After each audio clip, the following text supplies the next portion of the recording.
आज ना आपण एका नवीन विषयावर बोलणार आहोत. तर तो विषय म्हणजे आहे स्पर्धा परीक्षा.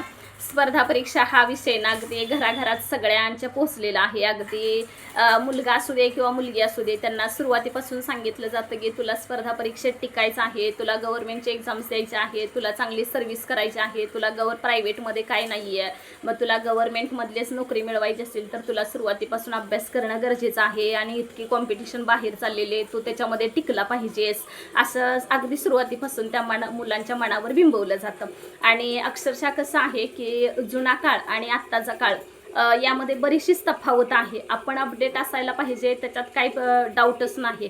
पण जुन्या काळात कसं व्हायचं की अगदी मुलांना ग्रॅज्युएशन झाल्यावर स्पर्धा परीक्षा काय असतात हे माहिती असायचं, किंवा ग्रॅज्युएशन झाल्यावर मग त्यांची अभ्यासाला वगैरे सुरुवात असायची. आता ज्यांच्या घरी खरंच जास्त शिकलेले वगैरे असायचे, डॉक्टर, इंजिनियर, शिक्षक वगैरे अशी फॅमिली आहे, त्यांच्यामध्ये अगदी 12वीपासून वगैरे अभ्यासाला सुरुवात कर, म्हणजे आफ्टर ग्रॅज्युएशन तुला फॉर्म वगैरे भरता येतील असं सांगितलं जायचं. तेव्हा त्या मुलाचं कुठंतरी ग्रॅज्युएशन वगैरे झाल्यानंतर 1-2 वर्ष दिली की सिलेक्शन व्हायचं. आताच्या मुलांचं कसं झालंय, त्यांना 1ली-2रीपासूनच अगदी स्पर्धा परीक्षा द्यायला सांगतात. आणि मग सतत डिसेंबर महिना उजडला की ह्या मुलांच्या सगळ्या म्हणजे प्रायव्हेट ह्याच्यामार्फत घेतल्या, संस्थेमार्फत घेतलेल्या असू दे किंवा गव्हर्नमेंटमार्फत घेतलेले एक्झाम्स असू दे, पण त्या सराव पेपर त्यांचे सुरू झालेलेच असतात. आणि अगदी सेंटरवर सुद्धा ना एवढी गर्दी असते, म्हणजे इतके पालक अलर्ट झालेत ना की बऱ्यापैकी आपल्या मुलानं त्याच्यात बसलंच पाहिजे, नंबरात आलंच पाहिजे, म्हणून त्यांच्या ना फॉर्म भरलेलेच असतात. मग काही पालकांचं कसं होतं की काही जणांचं असं मत असतं की शेजाऱ्यानं मुलगा बसवलाय, शेजाऱ्यानं मुलगी बसवल्या, मग आपली पण बसवायला पाहिजे म्हणून पण बसवतात. म्हणजे कसं जत्रेला कसं 3 प्रकारची लोक असतात ना, तसं ह्या पेपरला सुद्धा का नाही 3 प्रकारची लोक असतात. म्हणजे हौशे, नवशे, गवशे हे 3 प्रकाराचे असतात. काही जणांचं कसं खरंच अभ्यास झालेला असतोय आणि नाही आपल्या मुलाने कष्ट केले ते आणि तो नंबरात आला पाहिजे किंवा चांगले मार्क्स पडलेच पाहिजेत म्हणून पण बसवतात. काही जणांचं कसं होतं की शेजाऱ्यानं बसवलंय म्हणून आपण बसूया, जाऊ दे. 3रा प्रकार असा असतो की काही नाही, अनुभव म्हणून बसू दे त्याला, म्हणजे पहिलेला अनुभव आला तर दुसऱ्या वर्षी तो सुधारेल किंवा तिथं बसेल, त्याची भीती मोडेल, या सगळ्या पोटेना त्या मुलांना परीक्षेला बसवलं जातं. परीक्षेला बसवणं अजिबात चुकीचं नाही. त्यांना इतर म्हणजे शालेय विषयापेक्षा सुद्धा इतर गोष्टींचं नॉलेज असणं मान्य आहे, पण इतकंही त्यांच्यावर फोकस नको आहे किंवा इतकंही त्यांच्यावर ते प्रेशर नको आहे की पेपरमधनं आल्या लगेचच पालक दरवाजात उभा राहिलेले असतात आणि पटकन विचारतात की तुला आजचा पेपर कसा गेला.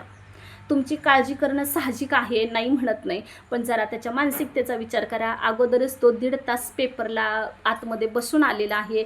पेपर सोडवताना थोडीफार तरी त्याला बुद्धी चालवावी लागणार आहे. त्याची मेंटल ॲबिलिटी म्हणजे मेंटॅलिटी स्टेबल होऊ देत आणि मग विचारा हवं तरी, किंवा 1-2 दिवस झाल्यानंतर वगैरे त्याच्याशी डिस्कशन करा की बाळा आपलं हे झालं होतं, तुला आलं का लगेच पेपर झाल्या हां तुला पेपर कसा गेला हे सगळे प्रश्न सुटले का रे, आपण हा सकाळी घेतला होता, तुला हा पेपर आला नाही, म्हणजे हा प्रश्न आला नाही तुला, काय किती पेपर सोपा होता तरी तुला ह्याच्यातले एवढे चुकवलेस, काय तुला उपयोग नाही, तुला एवढे पैसे क्लाससाठी घातले त्याचा काहीच उपयोग केला नाहीस तू, काय हे कशाला तुला आता परीक्षेला बसवायचं. बघते शेजाऱ्यांची मुलगी, तिला बघ, अरे तुला सुटले ना सगळे प्रश्न, हां मी ह्याला म्हणत होते सकाळी खेळू नकोस तरी खेळत बसलास, टाइमपास करू नको असं सांगत होते तरी ह्यानं टाइमपास केला, माझा ऐकतोय तेव्हा बाहेर फिरायला पाहिजे, अभ्यास करायला नको. त्या पेपरवरनं आले की त्याच्याशी हे सगळं टोमणे सुरू झाले. आता काळजी करताय त्याच्यात काही डाऊट नाही आहे, बरोबर आहे, काळजी पोटे म्हणजे दिवस बदलत चाललेत, कॉम्पिटिशनचं युग आलंय तेही मी मान्य करते. मुलांना अपडेट असायला पाहिजे, तुम्ही पैसे भरताय, फीज एवढ्या अवाढव्य आहेत तेही भरताय, तेही आपण मान्य करूयात, मुलांना अभ्यास करायला पाहिजे हेही, पण नाही त्याला एक हे असू द्या की जेणेकरून ना तो पेपरवर ना आलाय जरा त्याला स्टेबल होऊ द्या, जेवण खाऊन जरा फ्रेश होऊ द्या, परत विचारा की आता एकदा गेलाय ना पेपर तो तर आता आपल्याला रिटर्न घेता येणार नाही. जे आपण वर्षभर कष्ट केलेलं असतं त्याचं कुठंतरी फळ त्याला मिळणारच आहे. त्यानं प्रामाणिकपणे कष्ट केलेत ना, त्याला सोडवलाय पेपर तर त्याचं फळ मिळणारच आहे. पण ही जी काही पालकांची भूमिका होत चालल्या ना, आणि परत अजून एक अनुभव म्हणजे कसं की बऱ्याचशाच गर्दी तर इतकी भयानक असते ना सेंटरवरती की मुलांना म्हणजे मी जसं सांगितलं ना, हौशे, नवशे, गवशे 3ही प्रकारची मुलं पेपरला आलेली असतात. मग ह्यांच्यामुळं पालकही तेवढ्याच येणं, मुलांना ना अजिबात त्यांचा म्हणजे त्यांची खोली नंबर किती आहे, म्हणजे जो क्लास म्हणजे ब्लॉक वगैरे आहेत तर तो क्लास कोणता आहे, त्यांचा ब्लॉक कोणता आहे हे त्यांना अजिबात शोधायला त्यांची बुद्धी चालू देत नाहीत. तर पालक स्वतःच त्यांचा रूम नंबर किती आहे, त्याचा सीट नंबर किती आहे हे आपणच बघायचं. त्यांना बसवेपर्यंत आपणच. त्याच्या बुद्धीला अजिबात असं काय असतं माहिती आहे का, मुलं बघून अनुकरण करत असतात, मुलं शिकत असतात, त्यांना पाठ करा म्हणून बऱ्याचशाच गोष्टी होत नाहीत. त्याच्यामुळे पेपरवर आलं ना, म्हणजे पेपर सेंटरला आलं तर तिथे शिक्षक असतात, ते काळजी घेत असतात. असं काही नाही की आपल्या मुलाचा नंबर शोधूनच दिला पाहिजे. तर त्याला वेळ द्या, त्याला स्पेस द्या, तुझा नंबर बघ.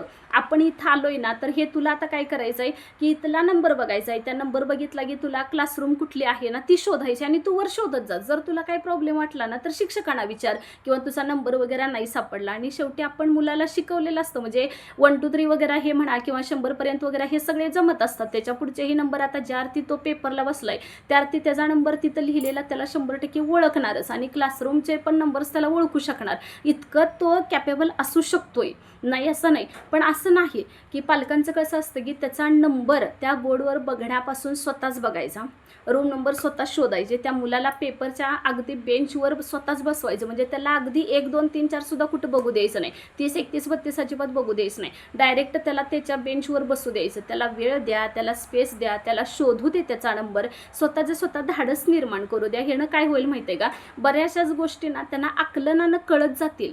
आता ढकल स्टार्ट सतत करायची गरज नाही लागणार त्याला. आणि लहान मुलं कसं असतं, अनुकरण करतात. त्यांना असं एकदा तर नाही बाबा बाकीच्यांनी कसं नंबर बघितला आपला, तर तसं त्यांना स्पेस द्या, शोधू देत. आणि मुलं पेपरवरून आली का असं पालकांचं असतं की तुला कसा गेला पेपर, लगेच नका ना विचारू. थोडा वेळ त्याला स्पेस द्या, जीव दे, फ्रेश होऊ देत, त्याच्यानंतर विचारा. त्याच्याशी डिस्कशन करायला अजिबात नको नाही, विचारायला पाहिजे, बरोबर आहे हे सगळं, पण एक त्याला वेळ द्या आणि त्याच्यानंतर विचारा. परत असंच पालकांचं पण किंवा शिक्षकांची अशी मी चर्चा ऐकलेली आहे की ही शाळा चांगली नाही, हा क्लास चांगला नाही, किंवा इथं काही शिकवलंच जात नाही, तिथं काही शिकवलंच जात नाही, म्हणून मग आम्ही म्हणजे मुलाचं किंवा मुलीचं काय केलं तर आम्ही शाळा बदलली, क्लास बदलला, असं होतं. तर माझं काही एक मत आहे की सगळीकडं शिक्षक ना आपापल्या परीनं प्रयत्न करत असतात मुलांना घडवण्याचा. असं नाही की म्हणजे ते विनाकारण येतात टाईमपास. आता खूप म्हणजे 100% एखादा टक्का एखादा शिक्षक असा असू शकतो, मी नाही म्हणत नाही, एखादा म्हणतेय मी, असू शकतो, नाही असं नाही.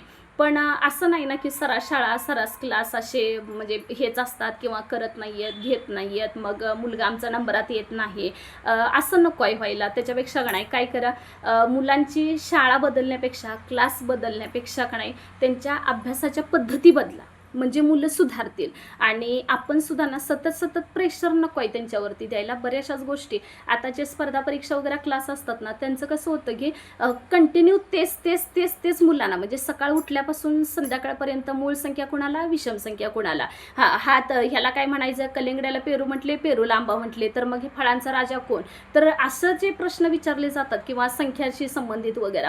आता हे ज्या प्रश्नांचा सराव मुलं करत असतात ना त्यावेळी त्यांना बाहेरचं किंवा आता जयंत्या पुण्यतिथ्या वगैरे असतात ना ती सुद्धा मुलांना पाठ सतत रट्टा मारा नको आहे ते रट्टा मारायला. त्यांना ऐकून आकलन होऊ दे. त्यांना शाळेमध्ये जयंत्या पुण्यतिथ्या ह्या सेलिब्रेट करतात का नाही तर त्या चुकीच्या नाहीत, करायला पाहिजेत, जेणेकरून ना त्या मुलांना ॲटोमॅटिक त्या समाजसुधारकाबद्दलचा का नाही इतिहास माहीत होत जातो आणि त्यांनी जे काय केलं का नाही तसं आपण घडावं असंही त्यांना वाटत जातं. आता शिवाजी महाराजांचा इतिहास ऐकलं की मुलं ॲटोमॅटिक म्हणजे जय जिजाऊ जय शिवराय लगेच असं बोलून जातात, किंवा जय जय जय म्हटलं की लगेच पुढचं जय शिवाजी असं. तर हे त्यांना शिकवायला लागलं नाही किंवा कुठल्या पाठ्यपुस्तकात लिहिलेलं नाही की आम्ही असं म्हटल्यावर तू पुढं असं म्हणायला पाहिजेस, असं नाही लिहिलेलं.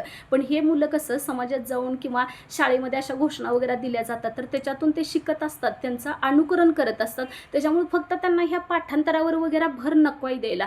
तुम्ही स्पर्धा परीक्षा द्यायला लावा, अजिबात नको नाही, पण स्पर्धा परीक्षा देत असताना ना त्यांना ह्या गोष्टींना आकलनानं शिकू दे. त्याच्यामुळे शाळेतल्या गोष्टी ह्या चुकीच्या नसतात. जयंत्या सेलिब्रेट करणं, पुण्यतिथ्या सेलिब्रेट करणं ही चांगली गोष्ट आहे. आता हेच पेपरला आता दिनदर्शिका वगैरे जो टॉपिक आहे ह्याच्यामध्ये हेच विचारलं जातं ना, शिक्षण दिन म्हणजे शिक्षक दिन. जर समजा मंगळवारी साजरा केला जात असेल तर कामगार दिन कधी साजरा केला जातो. मग मुलांना ना शिक्षक दिन हा कधी सेलिब्रेट केला जातो तर तो 5 सप्टेंबर हे माहीत असायला पाहिजे. कामगार दिन सुद्धा शाळेत साजरा करतात तर तो 1 मेला असतो हे माहीत असायला पाहिजे. म्हणजे हे कधी रट्टा मारून नको आहे त्यांच्याकडून, अशी मुलं अजिबात घडवायला नको आहेत. त्यांना हे कळू देत की त्या दिवशी आपल्या शाळेत महाराष्ट्र दिन झाला होता आणि तो 1 मेला होता, हे त्याची आठवण होऊ द्या. शिक्षक दिना दिवशी सगळेजण आपण नटून थटून गेलो होतो. बरेच सगळे शिक्षक त्या दिवशी कुणी शिकवलं नाही. आपल्या विद्यार्थ्यांपैकी जे एक शिक्षक झाला होता, मुख्याध्यापक झाला होता आणि तो दिवस 5 सप्टेंबरचा होता हे आठवू देत. म्हणजे त्यांना ते आकलनानं प्रश्न सुटतील. कसं होतं, स्पर्धा परीक्षा द्यायच्यात म्हटलं का त्यांना 24 तास त्याच्यातच. असं नका करू, हे न मुलं सुधारतात अशातला भाग नाही. मग ही शाळा चांगली नाही, ते चांगलं नाही, हा क्लास चांगला नाही, तो क्लास चांगला नाही, ही तर सकाळपासून संध्याकाळपर्यंत तयारी करून घेतली की नाही आम्ही मग तिकडंच घालवणार, अगदी त्यांच्याकडं म्हणजे सकाळपासूनच फक्त, दुसरं काही त्यांच्या हे होत नाही. तर असं नको आहे. थोडं त्यांना शाळेत ही जाऊ द्या. शाळेतलं पूर्ण बंद करून तुम्ही एकमार्गी वगैरे हे नाही असं करायला पाहिजे. कारण मुलांना अनुकरणानं मुलं शिकत असते तर तो त्यांचा विकासही घडणं गरजेचं आहे. आणि सेलिब्रेट वगैरे शाळेत करत असतात तेव्हा त्यांना पाठवायला पाहिजे. असं नको की घरी ठेवून घ्या, आज काही कार्यक्रमच आहे शाळेत जायला नको, असं नको व्हायला. जिथं कार्यक्रम होतात ना असले तर होऊ द्या. आता बाकीचे तुम्ही सेलिब्रेट करा असं मी म्हणत नाही. वाढदिवस वगैरे हे काय आपल्याला पेपरसाठी नाहीत किंवा हे काय पाठांतर करत बसायचे नाहीत की आपल्याला मित्रमैत्रिणींचे वाढदिवस केला पाहिजे, कुठल्या तर आपण जत्रेला वगैरे गेलो तर ते पाठ केलं पाहिजे, अशातला भाग नाही. पण ज्या गोष्टी आपल्याला शिक्षणाशी संबंधित लागणार आहेत तर त्या बरेच अनुकरणातून मुलं शिकत असतात. त्याच्यामुळे बघून करून शिकू देत त्यांना. आणि हे स्पर्धा परीक्षेला बसवायला अजिबात हरकत नाही. फक्त कसं आहे त्यांच्या आणि स्पर्धा परीक्षेला बसवण्यानं बऱ्याच मुलांचा ब्रेन डेव्हलप होतोय. मी नाही असं अजिबात म्हणणार नाही. कारण त्यांना ना शालेय विषयांपेक्षा इतर नॉलेजसुद्धा भरपूर मिळतं. म्हणजे म्हणी म्हणा किंवा इंग्लिशचं शब्दांचं पाठांतर म्हणा, परत मराठीचं ना शब्द भंडार वगैरे भरपूर त्यांचा वाढतं. कारण त्यांना ऐकून त्याच्यातल्या म्हणी म्हणा, वाक्यप्रचार, विरुद्धार्थी, समानार्थी शब्द वगैरे हे बरेचसेच त्याच्यामध्ये दिलेले असतात. परत साहित्यिक माहीत होत जातात. त्याच्यामुळे बरेचसेच त्यांना माहिती मिळते. त्याच्यामुळे स्पर्धा परीक्षेला बसवा, विरोध नाही. प्रायव्हेटच्या असू दे किंवा गव्हर्नमेंट मार्फत घेतलेल्या असू देत, त्याच्याबद्दल काही शंका नाही. ते बसायला पाहिजेत. फक्त कसं की त्यांना स्पेस द्या, वेळ द्या आणि हसत खेळत ह्या गोष्टी त्यांना सगळ्या टॅकल करू द्या. एवढंच माझं मत आहे. आणि एवढ्या प्रचंड गर्दीमध्ये ना म्हणजे माझी मुलं त्या गर्दीचा एक भाग होऊन जातात की तुम्हाला पण यायला पाहिजे किंवा तुम्ही सुद्धा ह्या गर्दीत उतरलं पाहिजे असं माझंही मत आहे. पण एवढंच की त्यांना सतत बर्डन वगैरे कुठल्याच मुलांना, माझी असू दे नाही तर माझ्या क्लासला येणारे असू दे किंवा दुसरी शाळेतली असू दे, पण कोणत्याच मुलावरती ना बर्डन नको आहे. कारण मग हेनं कसं होणार, आणि पेपरला कमी मार्क्स पडले तर आपण लगेच म्हणतो की काय तुला कमी पडले, इतकं घातलं वगैरे, त्याचा काय उपयोग झाला. तर असं नाही बोलायला पाहिजे. जरी ह्या पेपरमधल्या काही चुका असल्या ना तर नेक्स्ट पेपरमध्ये सुधारू द्या, त्यांना वेळ द्या. लगेच तुम्ही असं म्हणू नका. मग ह्यानं काय होतं की मुलं पुढच्या परीक्षांना बसायला मागतच नाहीत. आणि जसं जसं मोठं होत जातील ना तसं तसं त्यांच्या मनावरती ना निगेटिव्ह इम्प्रेशन पडत राहतं की जर ह्या परीक्षेमध्ये आपल्याला चांगले मार्क्स नाहीत पडले तर घरातले आपल्याला ओरडणार, मग आपण नाही परीक्षाच द्यायला नको. म्हणजे घरात सांगायचंच नाही ह्या स्पर्धा परीक्षा वगैरे कुठल्या असल्या किंवा बसायचंच नाही म्हणायचं मला अभ्यासाचा लोड होतोय, टेन्शन येतंय, असे मुलांना शब्द वापरायला लागतात. म्हणजे ते माझा अनुभव आहे की मुलं असं करतात की घरातले ओरडल्याना परत पुढच्या परीक्षेला बसत नाहीत. तर असं नको व्हायला. जरी तुमच्या अगोदरच्या पेपरमध्ये कमी पडले तर पडू दे. त्यावेळेस तुम्ही त्याला सांगा की बाळा तुझी ह्याची चूक झाल्या ना, होऊ देत, ही काय आयुष्यातली शेवटची परीक्षा नाही, त्याच्यानंतर पण आपल्याला परीक्षा द्यायच्या आहेत. त्याच्यामुळे ह्याच्यात चूक झाल्या ना ती परत नेक्स्ट टाइम सुधार, असं त्याला प्रेमाने समजावून सांगा.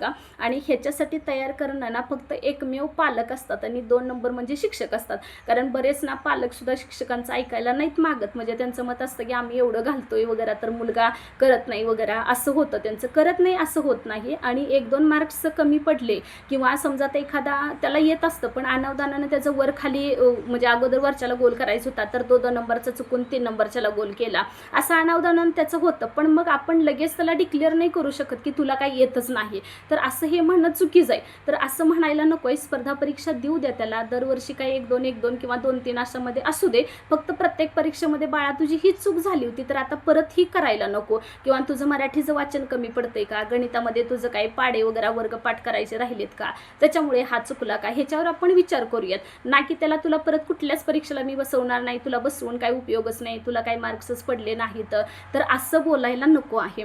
ठीक आहे. तर त्याच्यामध्ये पालकांची आणि शिक्षकांची सुद्धा भूमिका भूमिका मुलं घडवण्यामध्ये तेवढीच आहे. आणि कसं जर तुम्ही पालकांनी सुद्धा सांभाळून मुलांना घेतलं ना, तर आता बरेचसे MPSCचे विद्यार्थी बघा आत्महत्या वगैरे करण्याचा प्रयत्न करतात, तर त्याच्यापासून ते वाचतील आणि मुलं डिप्रेशनमध्ये वगैरे अजिबात जाणार नाहीत. आणि हे चांगली गोष्ट आहे की आपण पहिलीपासून वगैरे त्यांना हे परीक्षांची सवय लावतोय, काही चुकीचं नाही. फक्त नाही त्यांना टॅकल करताना त्यांच्या पद्धतीनं जाऊ देत, इतकं पण प्रेशर देऊ नका की परत पुढं जाऊ नका नाही मोठेपणी त्याला ह्या स्पर्धा परीक्षांचा कंटाळा येऊन जाईल आणि त्या अंगवळणी पडतील आणि तो म्हणजे नकोच, काय नाही हे काय नसतं वगैरे असं एकदम हे पण लाईटली पण घ्यायला नको. आपल्याला दोन्हीचा पण मध्य साधायचा आहे आणि द्यायचे.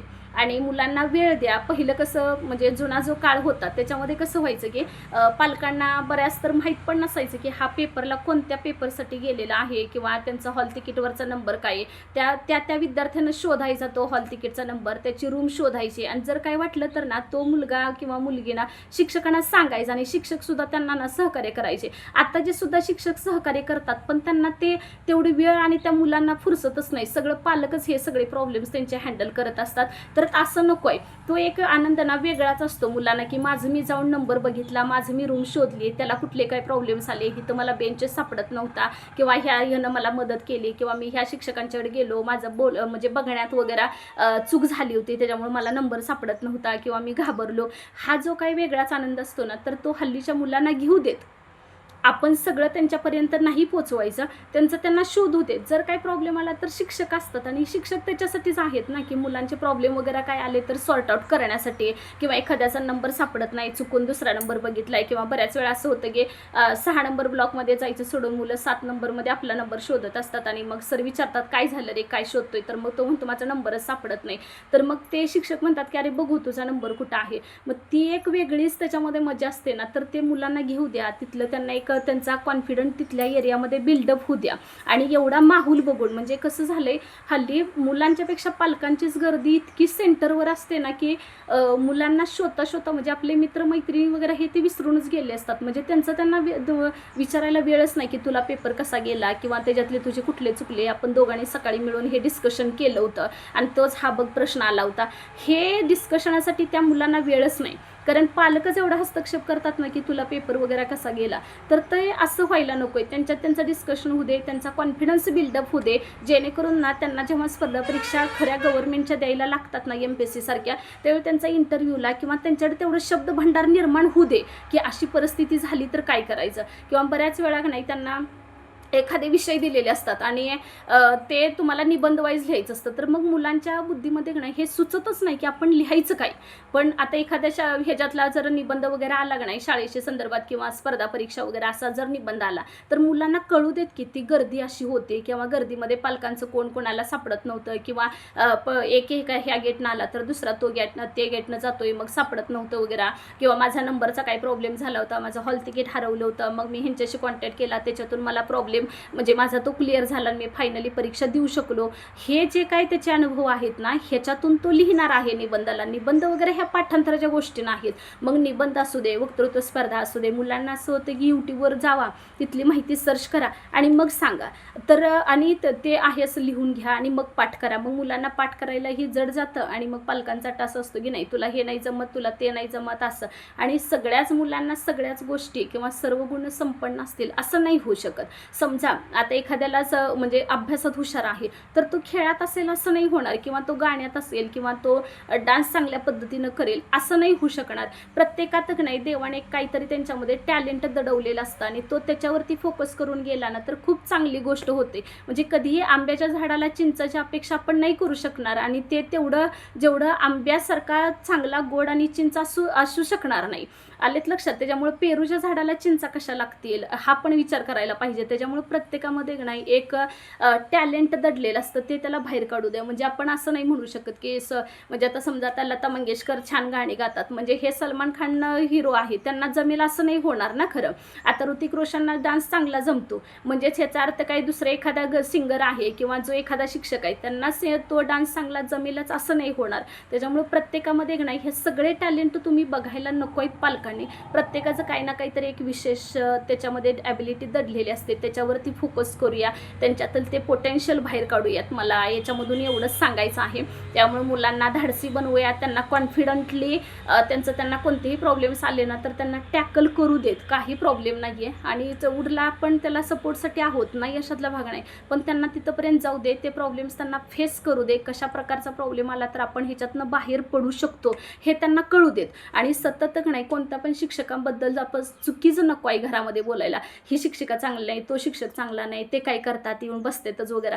तर ही असं कुठल्या शिक्षकाबद्दल नाही मुलांच्या समोर बोलायला नको आहे. काय होतं ह्यांना मुलांना नाही निगेटिव्हिटी त्या शिक्षकाबद्दल निर्माण होते आणि त्या विषयाकडे नाही मुलांचं ऑटोमॅटिक दुर्लक्ष होतं. मग मुलं होतं कसं की सगळ्यांच्याबद्दल निगेटिव्हिटी शोधायला लागतात, तर तसं नको आहे. त्यांच्यामध्ये पॉझिटिव्हिटी तयार करा. तुला हे जमत नाही ना तर मी सांगते की नको टेन्शन घेऊ, आणि त्या पण छान शिकवतात. तुझं लक्ष वगैरे नसेल किंवा जरी लक्ष दिलं असलं तर अजून एकदा विचारतो, त्यांना कन्सेप्ट क्लिअर करून घे, असं ह्याच्यावर आपण भर द्यायला पाहिजे. आणि नाही जरी त्यांच्याकडून वर्गात कन्सेप्ट क्लिअर केली तर आपण त्यांना समजावून सांगायचं की बाळा हे असं नव्हतं, असं आहे, किंवा हे असं करायला पाहिजे होतं. फक्त निगेटिव्हिटी बोलल्यानं काय होतं, मुलांच्या अभ्यासावरती त्याचा इम्पॅक्ट होतो. खरंच एखाद दुसरा शिक्षक असेलही असं मी नाही म्हणत नाही, नाण्याच्या दोन्ही बाजू आपण पडताळून बघायला पाहिजेत, त्यातही काही शंका नाही, म्हणजे असू शकतात असं. पण फक्त कसं मुलांच्या समोर सतत निगेटिव्ह जर आपण उतरवत गेलो ना तर मुलांचा ह्याच्यावरती खूप बॅड इम्प्रेशन पडतं अभ्यासासाठी, तर ते नको आहे व्हायला. त्याच्यामुळे आपण चांगला समाज घडवूयात, कुठेही गेलं तर आपल्या मुलाचं नाव निघावं, चांगल्या म्हणजे चांगले गुण आहे त्याच्यात असावं, किंवा कुणीतरी आपलंही रोल मॉडेल म्हणून किंवा आपल्या मुलाचा कुणीतरी आदर्श ठेवावा, अशी आपल्या मुलाची सगळीकडं वागणूक असावी, असंही आपल्याला सांगता येईल. आणि अशी आपण मुलं, अशी पुढची पिढी आपण घडवूयात. ठीक आहे.